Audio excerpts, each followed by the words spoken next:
Welcome everyone to this event. We have a very good turnout today. So this is the opening panel of the Taiwan film series organized by our postdoc, Po-hsi. And the topic of this series, as you guys have seen from the poster, is political violence and historical trauma. So today we're going to have two speakers. We'll have Po-hsi Chen, a postdoctoral fellow in Taiwanese studies at the University of Cambridge here, who works on pro-unification left-wing movements in Taiwan. And he studies the trans-Pacific circuits of banned books, radio shortwaves, and spoken drama, among many other things. So he'll be speaking first, and then that will be followed by Rachel Leow, who's an associate professor of modern East Asian history here also at the University of Cambridge.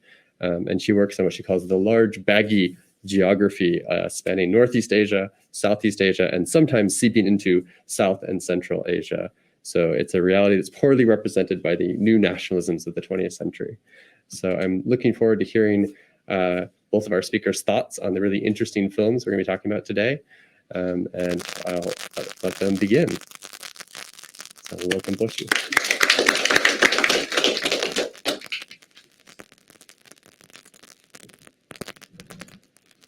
Oh, and before we begin, I was going to say we have several sponsors for today's events. So today's event is sponsored by the Taiwan Film and Audiovisual Institute, the Taiwan Cinema Toolkit, the Ministry of Culture of Taiwan, the Taiwan Economic and Cultural Office in Seattle, the Taiwanese American Professionals in Seattle. So I got all of them. Yeah, thank you very much, Nick. So welcome everyone online and in person. And it's our great pleasure to introduce the Taiwan film series, Political Violence, Historical Trauma. My name is Po-hsi, and I'm currently a postdoc fellow in Taiwan Studies here at Cambridge. So before I begin, the Faculty of Asian and Middle Eastern Studies at Cambridge would again like to thank all our sponsors that made this event possible. So the Taiwan Film and Audiovisual Institute, 国家电影及视听文化中心, and Taiwan Cinema Toolkit, they provided us these beautifully restored and digitized movies online. And also we'd like to thank our co-organizer, the Taiwan Arts and Culture Program at the University of Washington in Seattle. And special thanks to its director, Ellen Zhang, for creating this beautiful poster and website. So we will screen 4 films in total this time, including 2 documentaries, 1 experimental short, and 1 feature-length film. And today we will open with Taiwan Black Movies, Taiwan 黑电影, which is about the movies made between 1979 and 82 and 83 that used excessive scenes of sex and violence to probe social issues. It's very nice. It's a very nice overview of Taiwan's political and social milieu of that period. And Absent Without Leave, 不急不离, is a documentary about the Malayan Communist Party. So we're very fortunate to have Professor Leow to join us to explain the historical background to us. And although the documentary itself is not about Taiwan per se, the reason why we still put it here is because the director is based in Taiwan. He's a Taiwan-based Malaysian Chinese filmmaker, and can perhaps provide us with an inter-Asian comparative perspective of state violence. And then to our British audience as well, of all these 4 films, Absent Without Leave is probably most directly related because Malaya was under British colonization. And Letter 69 is an experimental short that uses prison letters and family memorabilia to thread the fragments of memories during the White Terror together. And it's a relatively new short made in 2016, the same year as Absent Without Leave. So we hope to encourage these new works as well, and by showing them to our international audiences. After then, we will return to Super Citizen Co., which is a more classic portrayal of a former political prisoner of the White Terror, and the sense of shame and guilt that haunts him and his family after he was released from prison. And to our audience who may or may not be too familiar with post-war Taiwan political history, here's a very brief recap. So the founding trauma of post-war Taiwan can be traced back to the 228 incident in 1947. After Taiwan was returned to the nationalist government after 1945, the takeover nationalist administration turned out to be even more corrupted than the Japanese colonizers who had ruled the island for half a century. So the 228 refers to an incident where that happened on the 28th of February, so 228, where mainland Chinese police shot local civilians, and then the soldiers brutally suppressed local uprisings across the island.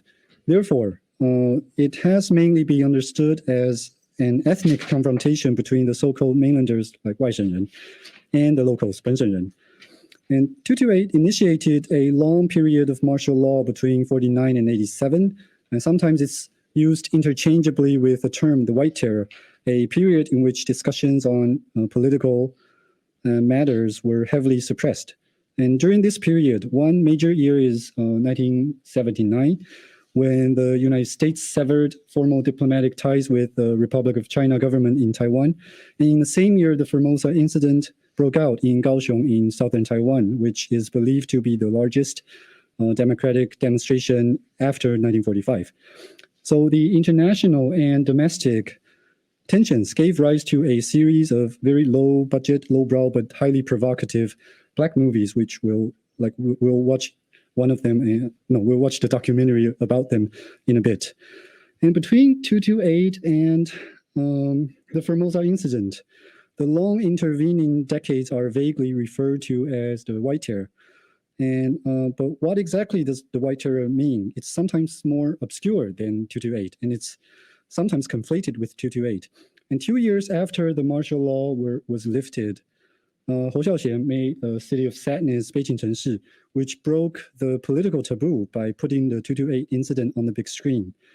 And a few years after the release of A City of Sadness, a mass gravesite, or in Chinese called 乱葬岗, with more than 200 tombstones was discovered in Liuzhangli in Taipei, where many political victims, their corpses were randomly hurled and buried right after their execution in the early 1950s, and they weren't discovered until like decades afterward.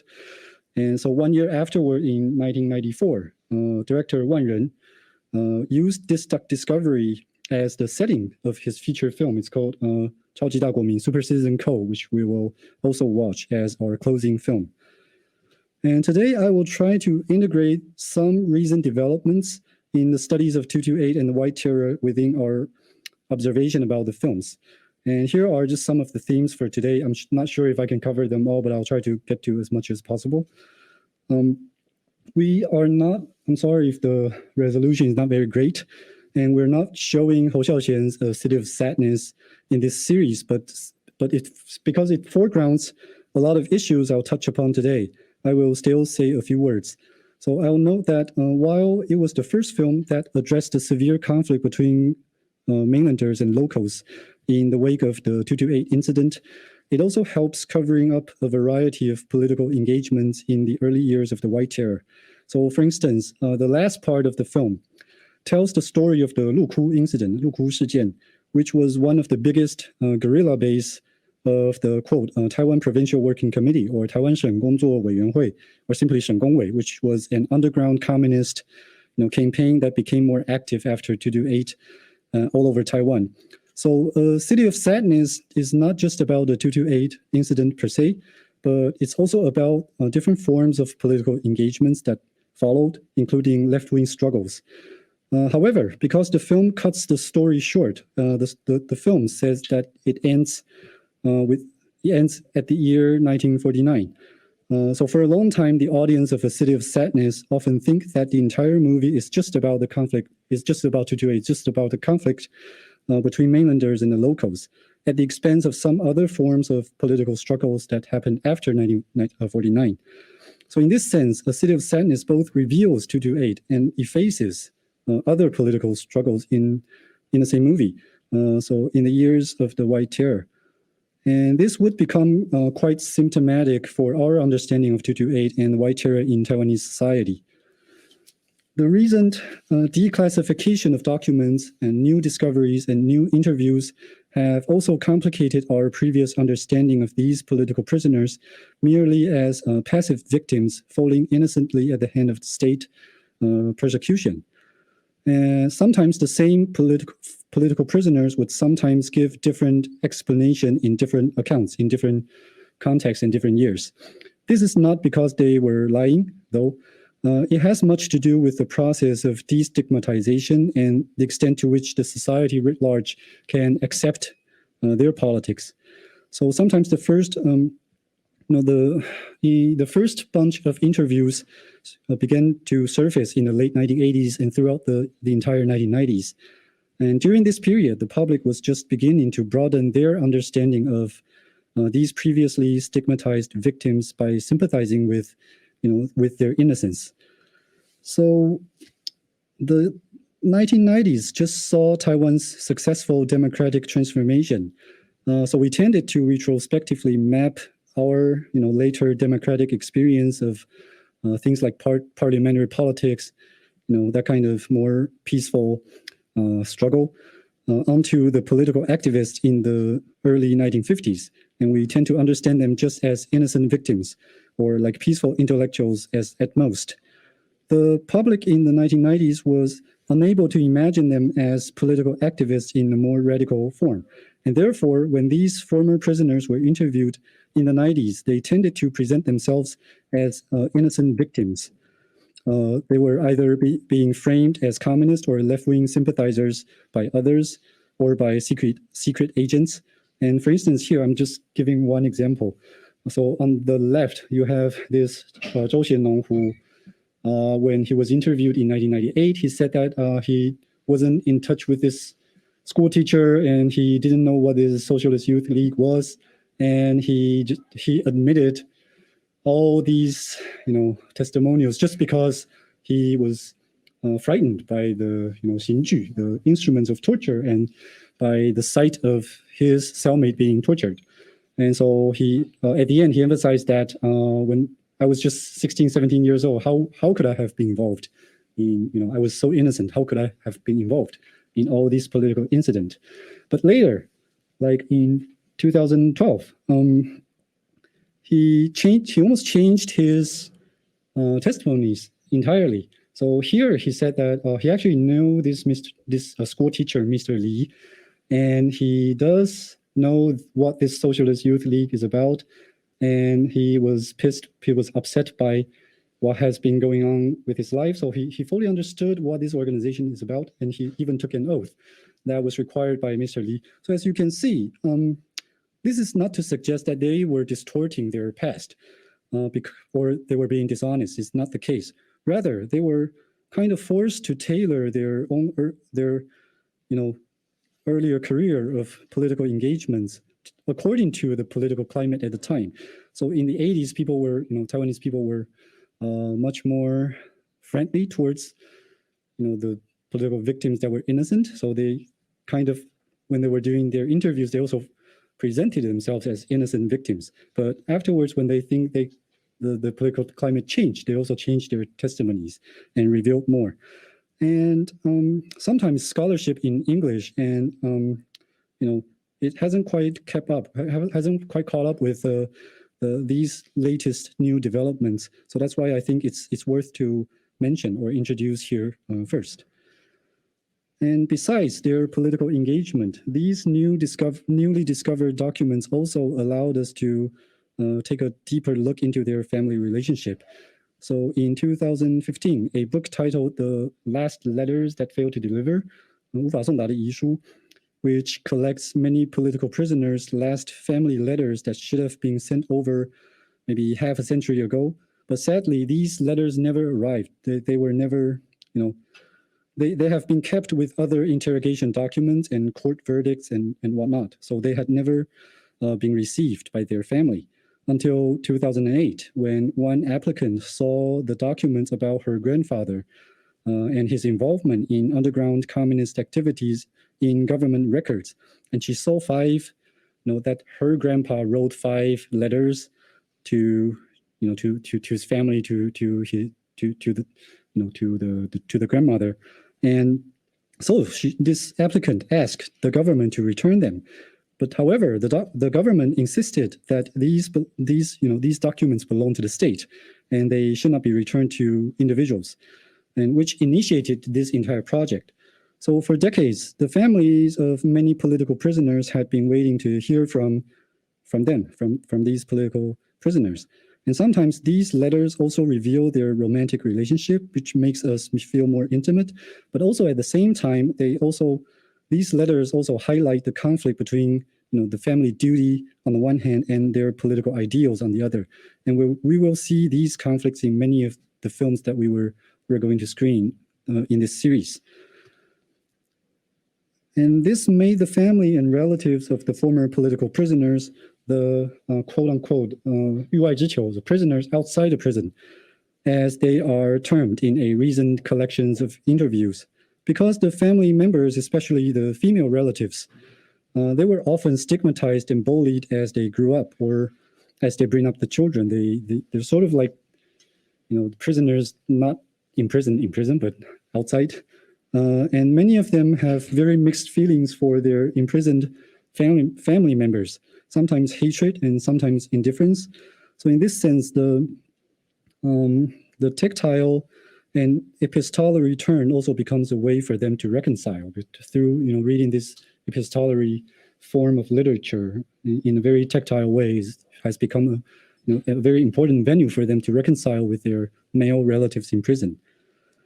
And the same can certainly be said of Absent Without Leave, which begins with the director's inability to communicate with his father. But as he digs deeper, he finds that his father was himself never properly fathered, because the grandfather joined the Malayan Communist Party and died very young when his father was just 3 years old. So his uncovering of the stories about the Malayan Communist Party, or MCP, became a way for him to find his paternal lineage. And letter 69 even takes this tactile and epistolary turn a step further to monotype, like 拓印, monotype the characters in the family letters directly on the screen to sort of become a form of subtitles. And also because the political victim in this film served at, so the political victim in this documented by this documentary used to serve as a seamstress in prison. So the documentary also used a lot of images of tailoring to thread the family memories together. And this sort of harks back to a snapshot from A City of Sadness that I showed a few slides earlier. So if the prisoners, if the relatives are prisoners outside the prison, then what happened in prison also piqued the public interest long before the martial law was lifted. Taiwan Black movies, which we will watch in an hour, is important in this respect. So while A City of Sadness on the upper left corner is famous for a prison scene, it was not the first film to show this. The first Black movie, the first era step, 错误的第一步 on the bottom, was arguably the first Taiwanese movie to take us inside the prison 10 years before A City of Sadness did. Many audiences went to see this movie not just for its exciting plot, but also for its visual representation and depiction of the scene inside the prison, which they might have long heard about but never got to see themselves. So this brings us to the question of voyeurism. Are these directors using such images just a way to allude to political violence, or were they using the image of political violence to satisfy our voyeuristic pleasure? And the question is even more salient when it comes to the representation of women in these Black movies. Because the filmmakers could not directly tell the stories of the White Terror because of censorship and all that, they often chose the topic of trauma in China's Cultural Revolution, 文革, after the literary genre of scar literature, or 伤痕文学, was made available in Taiwan. And these movies often use excessive scenes of nudity or violence to cater to the audience in an increasingly commercialized Taiwanese society, but then use the disguise of patriotism and anti-communism to justify these sensationalized scenes. So my question is again, well, are these directors using sex and violence to insinuate or implicate political situations across the Taiwan Strait and state violence, or are they turning state violence itself into a voyeuristic source, like source of pleasure for the eye, in the name of political criticism? Well, and before I forget, we will have a chance to talk to the director, although the time is not very friendly for the UK audiences, but after you watch the screening in the next hour, you can if you have any question, please let me know on your way out, and I can pass the questions to the directors. And I probably don't have time to get to all of these representation of tombstones, but they are also important. So I encourage you to pay attention to them when you watch some of these films.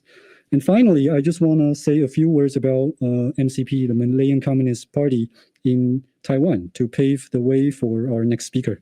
Sinophone Malaysian literature has been a big topic in North American Sinophone studies in the past 15 years. And in Taiwan, the inclusion of Malayan Chinese can be dated back to the government policy to expand its national imagination of the Greater China, because we used to want to compete with the PRC in terms of who represent the legitimate China. So we need to open up our scope to include as many overseas Chinese as possible. But as it turns out, novelists like Huang Jingshu, Zhang Guixing, and so on, they all wrote about Malayan communists in this anti-communist country. So, and they published it here in Taiwan. And these works are highly recognized by English readers and scholarship. And a few years ago, there was another, a movie called The Garden of Evening Mist, 西屋花园, and its director is also Taiwanese. So yeah, I'm just wondering why there is such a trend in the cultural productions about the MCP based in Taiwan. And there's another recent study on overseas Chinese students from Malaya who were victimized during the White Terror. It's called the Original Sin of Bloodline, 血统的原罪. And yeah, so these seem even more productive and more international recognized stories about the White Terror victims. So perhaps our writers and filmmakers and producers can also learn from these Malayan communist cultural productions. So with that said, I will conclude my presentation today, and I'll hand over to Professor Leow. Yeah, thank you very much. Yeah, I was very excited to see this film included on Po-hsi's list, because I think it's a wonderful film and has been recognized among Malaysian and Taiwanese audiences. And actually, its reception in Malaysia was in Dr. Zhivago's style actually increased because it was banned by the state government for touching on themes about communism too directly and not sympathetically enough to the fundamentally anti-communist stand that the Malaysian government took in order to achieve independence. So that probably gives you some part of an answer to what Po-hsi was saying at the end of his talk, which is why is it that so many Malayan Chinese writers have ended up in Taiwan, and that is one of the reasons that writing and making cultural productions about communism has been so heavily circumscribed in the cultural space in Malaya that in a way Malaysia has ended up indirectly exporting its best Chinese writers to spaces where those kinds of cultural productions can be aired and find more space in the public sphere. So that was my, I'm going to just begin very briefly by giving some context to the film. And I really encourage all of you to watch it. I think it's being showed on Thursday. I think that's when you can access it. So I'll just start with some words on the film and then touch on three sort of contextual themes that I think will help those not familiar with the history of communism in East Asia to set the kind of background for the film. So firstly, as I said, the film was banned in Malaysia, and Po-hsi has done a very good job about introducing the kind of main storyline of the film, if you will, which is that it features a man, Leow, whose grandfather joined the MCP, and whose father therefore grew up without a father, basically, because he died when he was 3. And the absence of father figures in the film is something really arresting.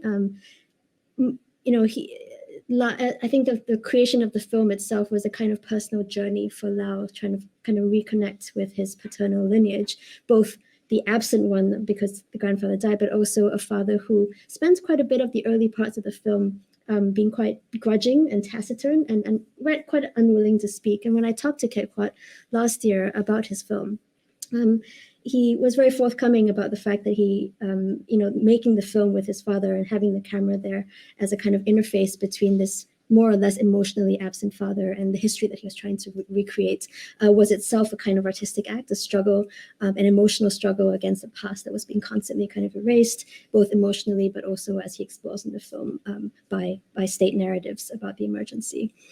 And just as a point of interest, he actually shares a surname with me, but spells it differently. So that's kind of diaspora Chinese communities for you.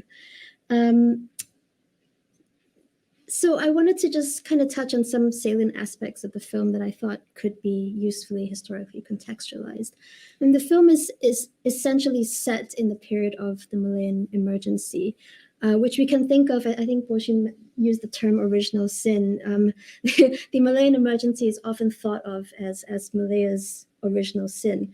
It was a communist revolutionary insurgency in Malaya against British rule, which began at the height of the Cold War, or the beginning of the Cold War in Asia in 1948. But it was not just a revolutionary insurgency by doctrinal Marxists. In fact, there's a big question mark about whether the people who went into the jungle and took up arms were doctrinally Marxist at all. It was really part of a broader left-wing anti-colonial movement that included a wide range of political actors on the spectrum to the left, including hardcore communists, but also social democrats, socialists, centrists, so forth. And the move towards independence in 1957 was effectively conducted by besting the progressive left in Malaysian politics, including the hardcore communists, but also in a way silencing the kind of strikes and boycotts and labor movements that were such a fundamental driver and mass mobilization towards independence, resulting in a kind of myth, I think, that Malaya gained independence peacefully. In fact, that peacefulness was undergirded at all points by profound violence. And it's really revealing that Malaya became independent in 1957, but actually the emergency, as it's termed, was only formally ended in 1960, and actually a lot of the repercussions of the emergency continued well into the 60s after that, including one of the people who's mentioned in the film, who is imprisoned until 1963 and then is only deported when I think with the last batch of formal deportees from Singapore. So when we talk about the independence of Malaysia within this context, we recognize that this peaceful transition to power was, at least from the perspective of the Malayan Communist Party, not at all a non-violent one, and that bleeds out very culturally into the film. The emergency regulations, which were imposed in 1948, did exactly what they were intended to do, which is to provide a framework for the threat of violence to permeate everyday life. They gave the government of the day extraordinary powers, power of arrest, of detention without trial, collective punishment, setting curfews for when you had to be back in your house, of deportation and banishment. They imposed restrictions on nearly all areas of social life, curfews, restrictions on movements, and mandated population registration. And just put some kind of stats up there for you. One of the big capstone achievements of the Malayan emergency was the mass resettlement of a large proportion of the Chinese population into urban areas, or Xinchun, the new villages, which was thought of as a kind of counterinsurgency strategy to cut off supply lines between communists in the jungle and their people who were giving them rice and helping them to survive in the villages.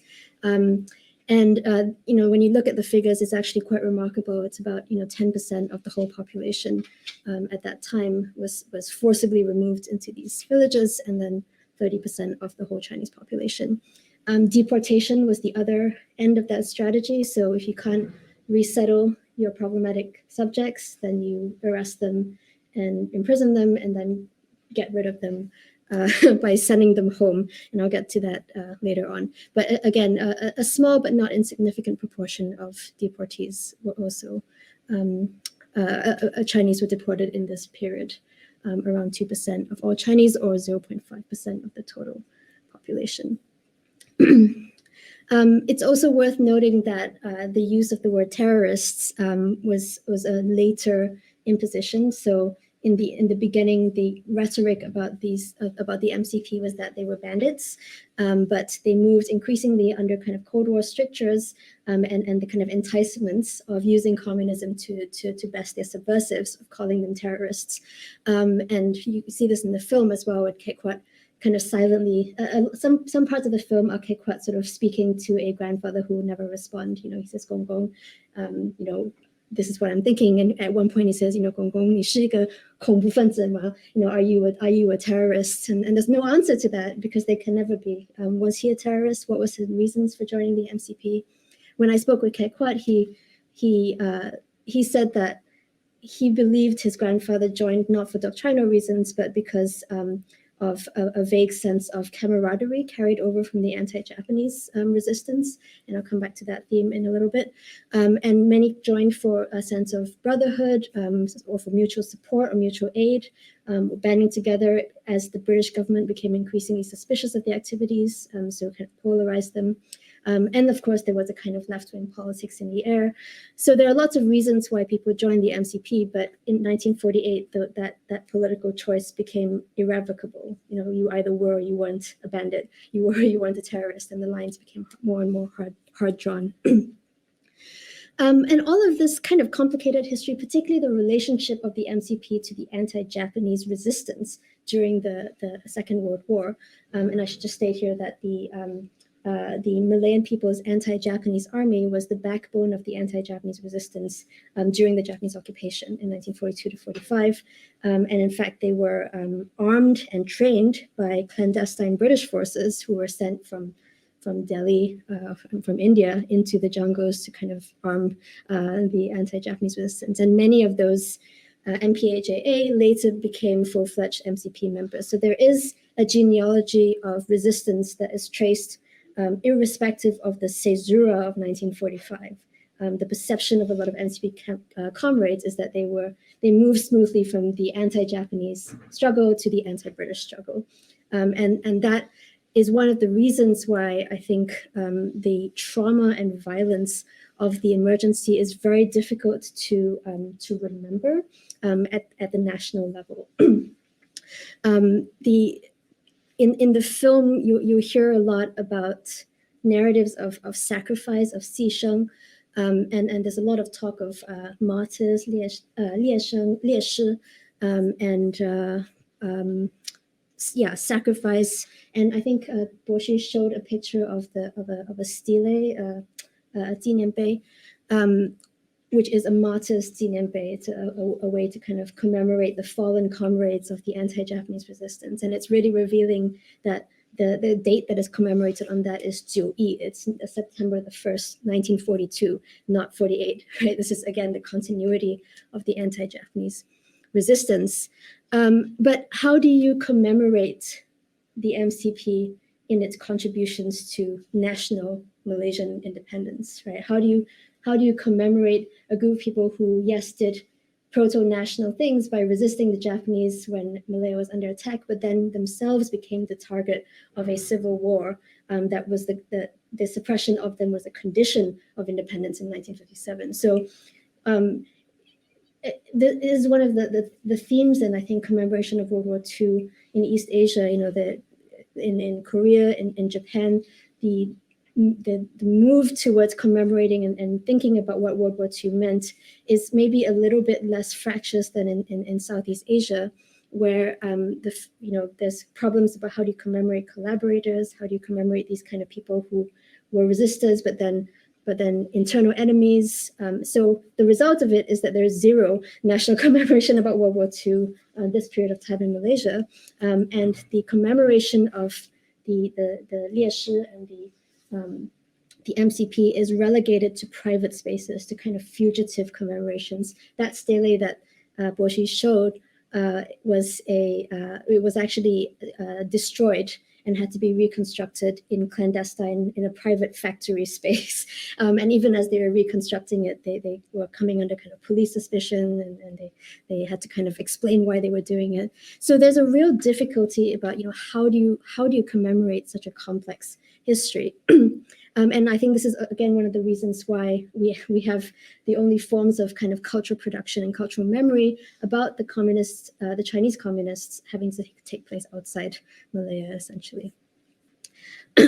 And the other point about remembrance of the MCP, and this is another theme that comes up in the film. Right in the middle of the film, there's a section about Malay communists.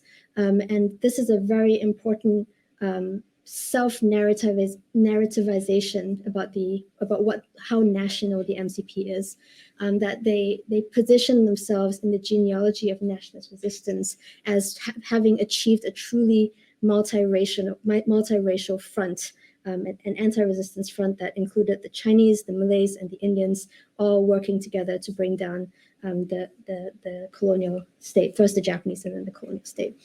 And that kind of rhetoric, again, is important. It's important to the MCP's self-identification, because it does not want to be seen as a purely Chinese party. It wants to be seen as a multiracial national party. There's a big question mark about how much that is wishful thinking, but that theme is very much in the film. And towards the end of the film, the Kaikwat goes to the peace villages in the south of Thailand, which is where a lot of the MCP members were exiled to over the course of the first and then the second emergency in the 1960s and 70s. And there they sort of paint the picture of the peace villages as these harmonious spaces where Malay and Chinese communists dance the yangge together and have a very harmonious relationship. And that's very much part of the MCP's narratives. So national trauma, very, very difficult to commemorate. Oh yeah, here's the stele. So that was the original Jianpei that was torn down, and then they reconstructed it in this. It's not even in the ground. It's sort of on this, what is it called? Like a platform that can be moved around on wheels, with a little fence around it to prevent naysayers from getting at it with a hammer. And here is the Malay Chinese transracial harmonious narrative of the MCP. If only the Chinese form would have been successful. In truth, the Malay contingency within the MCP was very small. There was a regiment of fighters, but a great deal has been made of that, the 10th Regiment, the Malay Regiment, for these reasons.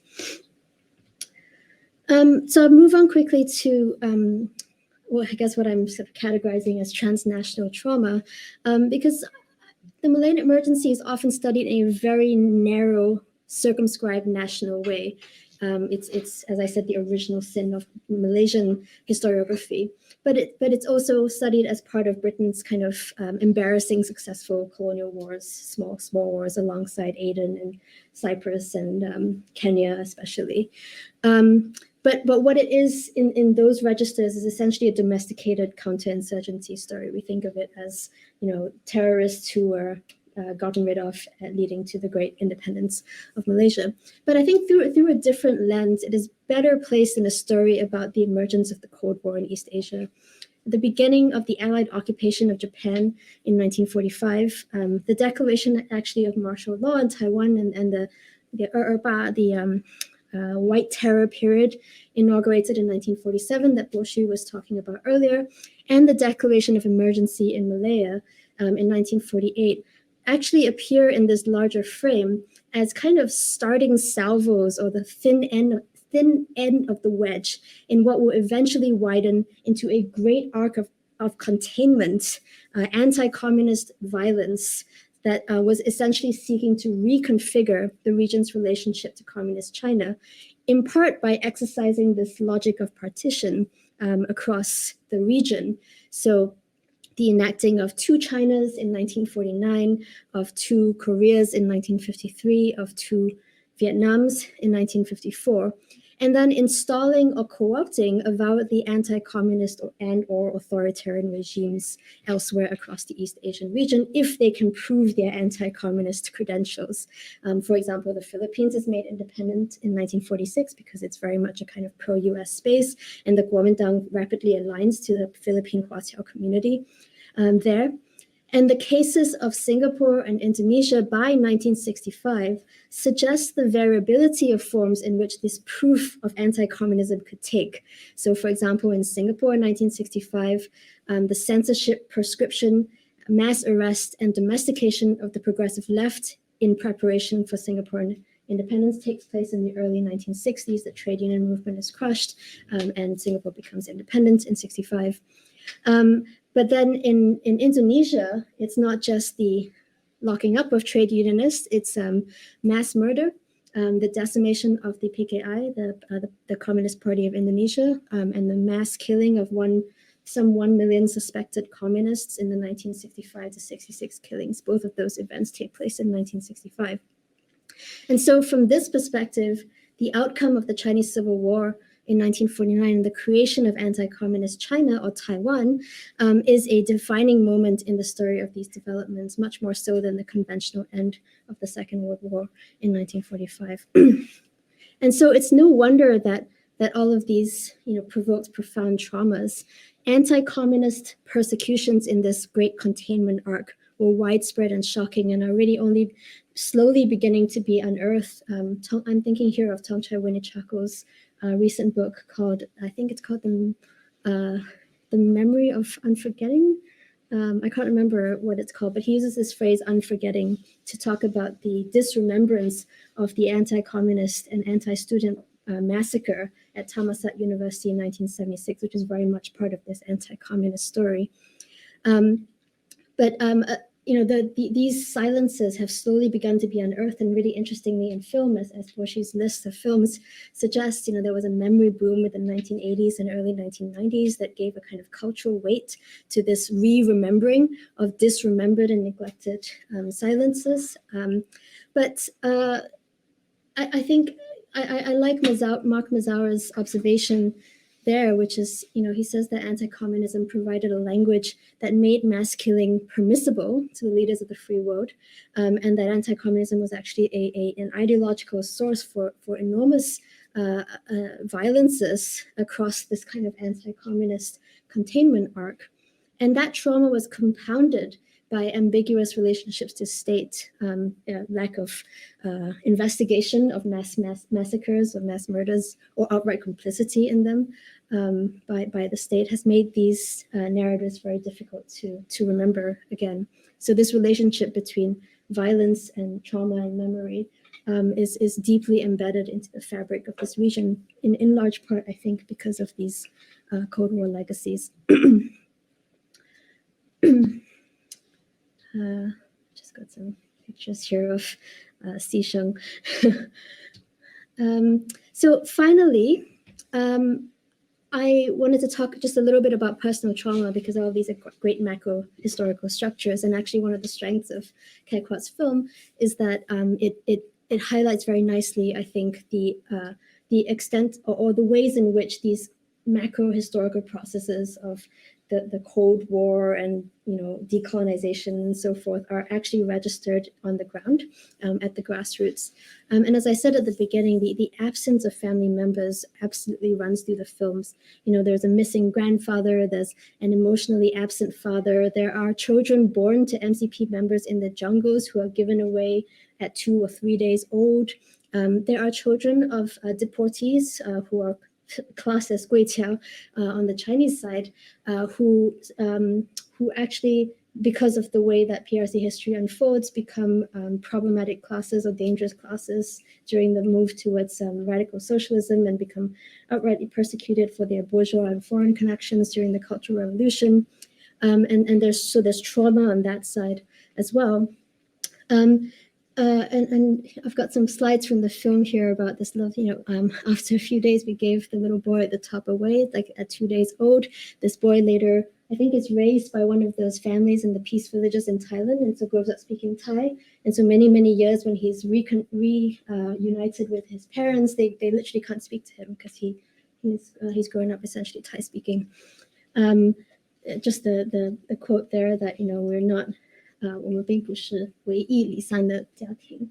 We're not the only family in Malaysia. He's just showing kind of a small subset of the kinds of family separations that run through this period. So what I liked about the connection that Po-hsi was making with the 69 seeing the letter 69 is this issue about trauma that transcends the textual record and can only be recovered through oral histories or through unconventional or unhistorical forms of research and writing, and a lot of K-pop's film is done precisely through that kind of oral history research. The second point to make is that families that were separated through this deportation process really complicate the picture of the Chinese Malaya as being diasporic. I've always really hated that term, but I think the deportation issue really brings that to the fore, because the diaspora or deportee subject is really constituted through state archives.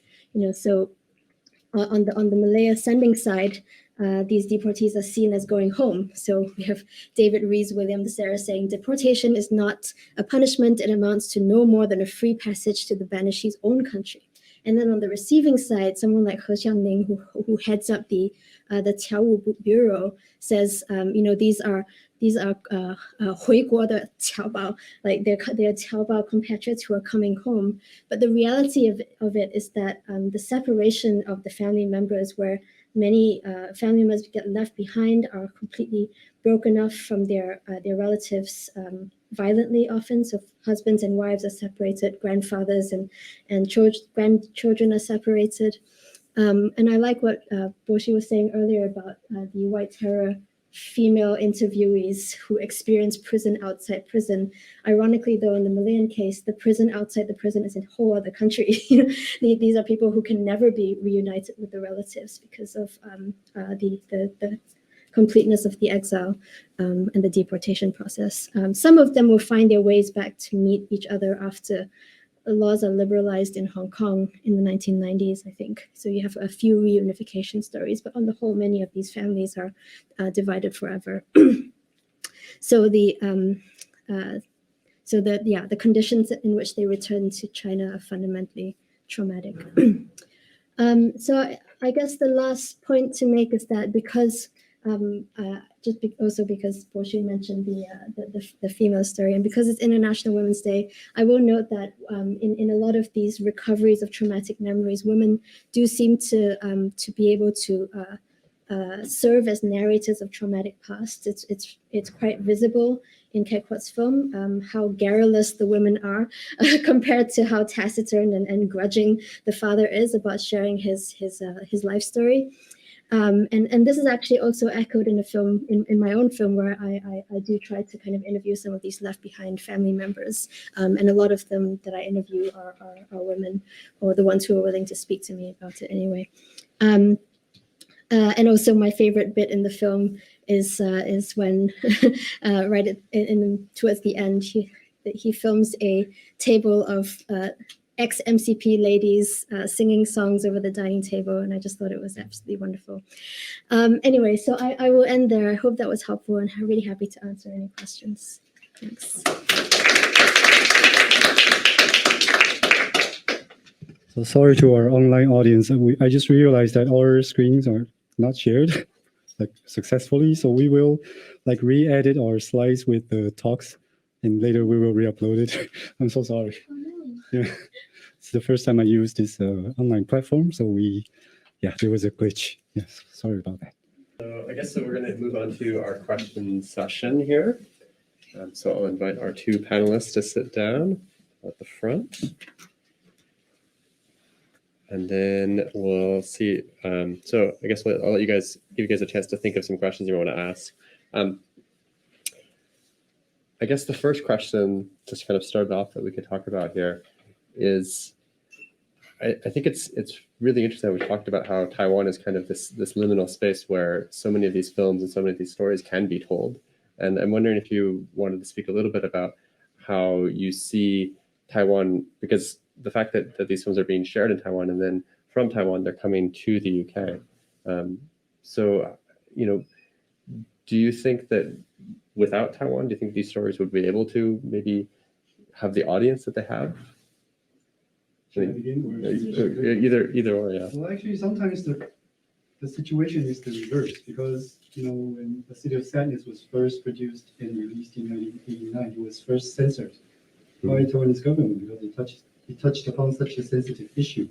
So the thing is that it actually won the Venice Film Festival, the Golden Horse Award, not Golden Horse, Golden Lion Award in the Venice Film Festival first, and then because of this international success, that it was able to be brought back to Taiwan. So back then, it wasn't actually like Taiwanese people being able to tell these stories about Taiwan to the international audience. It's the international recognition that it acquired that helps these films to be brought back to Taiwan. So the situation is actually quite counterintuitive, but it was the situation at the time. Yeah. I'm not really a film expert, so I can't really comment on the circuits of film. I would just reiterate that I think Taiwan represents a certain kind of space for Malay and Chinese producers to make cultural productions that are less possible at home. Thank you. Do you have any questions from the audience? You want to ask anything? Yeah.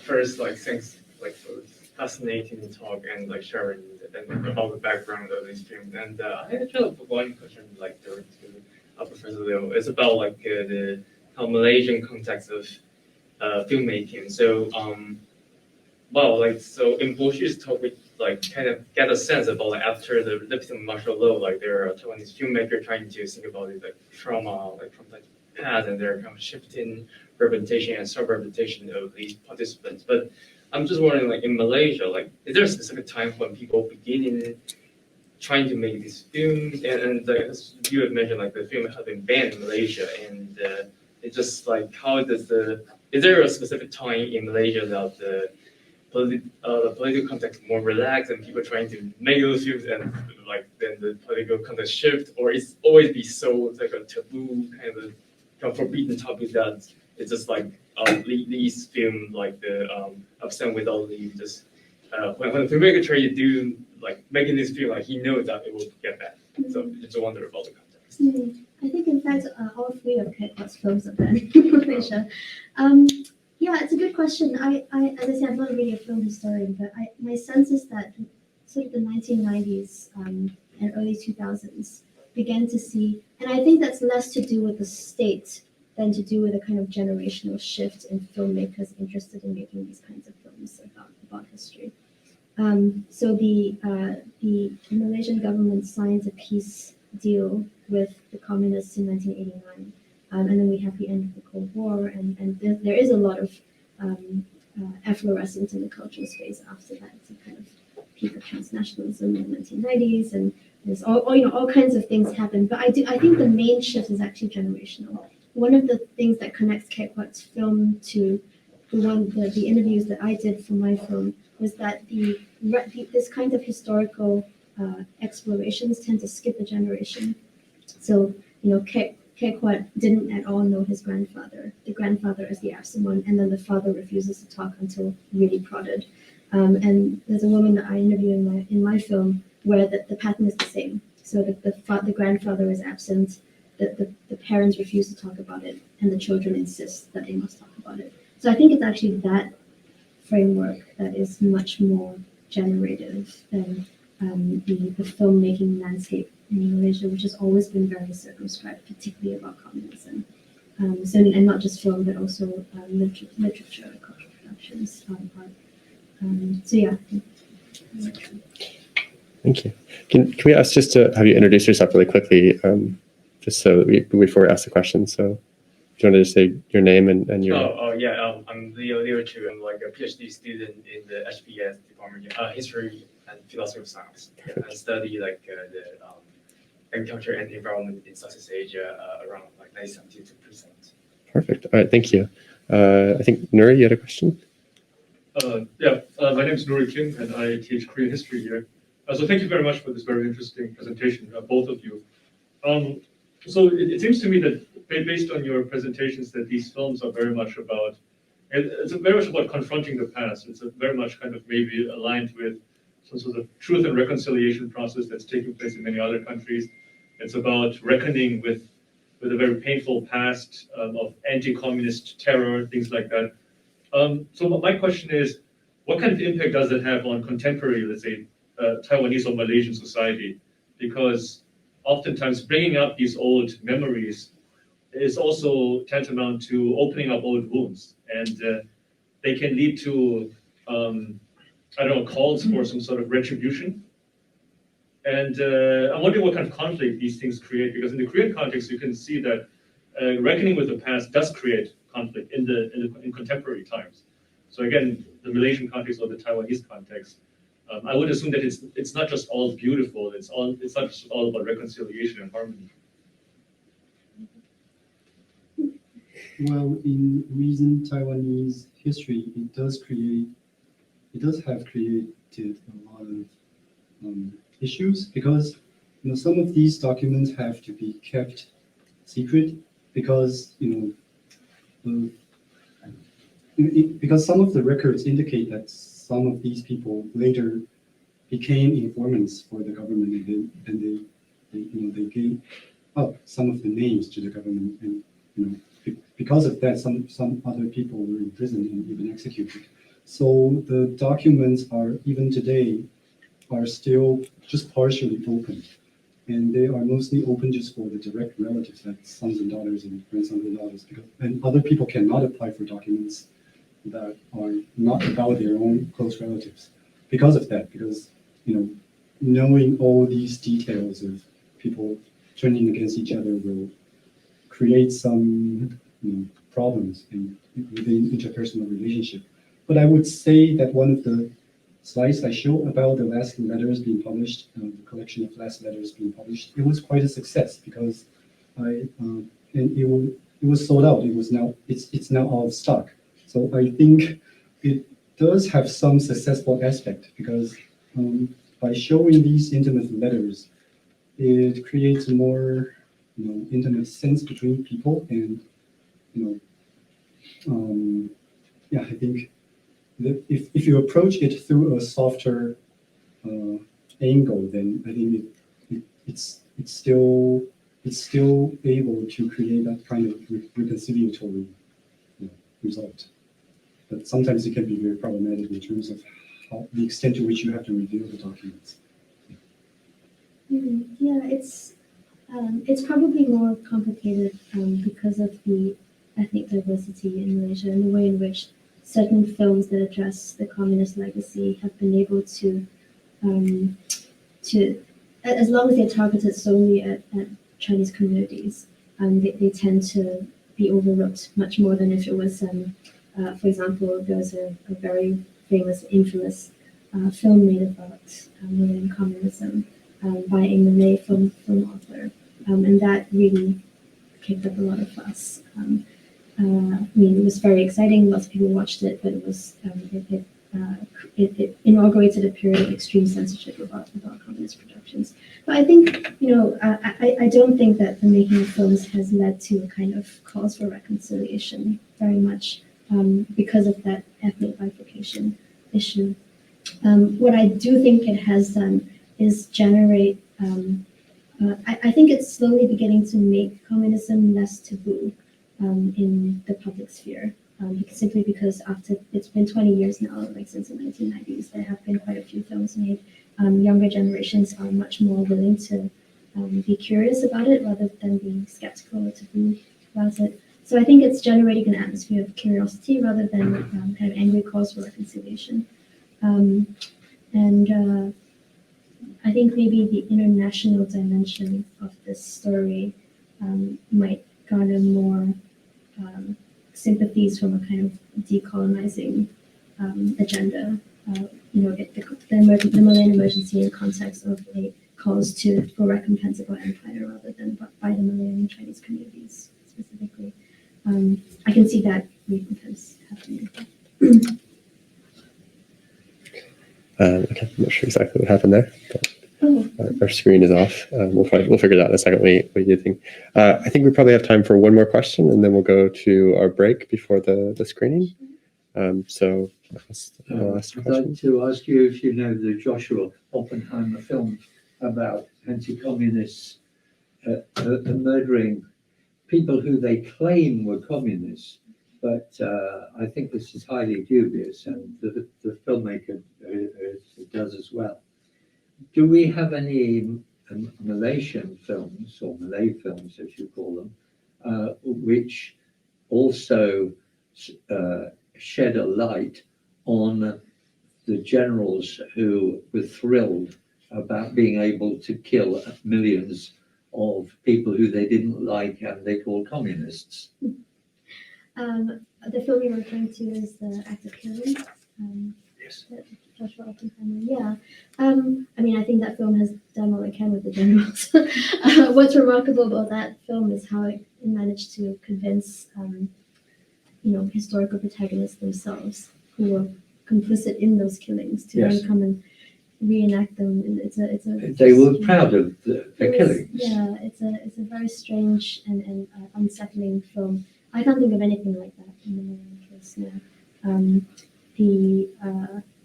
And certainly not Malayan commentaries on the Indonesia case. But I think the Indonesia film speaks to the broader point that the term communist, or the charge of being communist, was being instrumentally used over the kind of early Cold War period, beginning in Taiwan, but then subsequently throughout the region, and ending really traumatically in Indonesia, to essentially use the Cold War context to quash problematic opposition. Yes. And I think the film does a very good job of highlighting the complicity of the generals in that process. But could you ever imagine a case when the Malays might allow a film of that kind to be made, or? No. I can't know. And do we know if the film, how it was received in Indonesia? I'm It's sorry. very So it's been screened and everything in Indonesia. Very, very widely screened and widely prized by a number of people for the truths it told, very uncomfortable truths.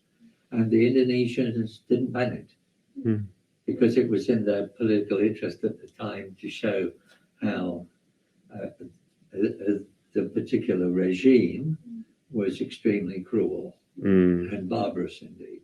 There are interesting kind of critiques of that kind of the Japanese during the occupation in Malaya. There was a massacre of Chinese civilians. I think I want to say February 1942, when the Japanese came. And that is another kind of trauma moment, but it's very limited because of its ethnic dimension, very limited to the Chinese community.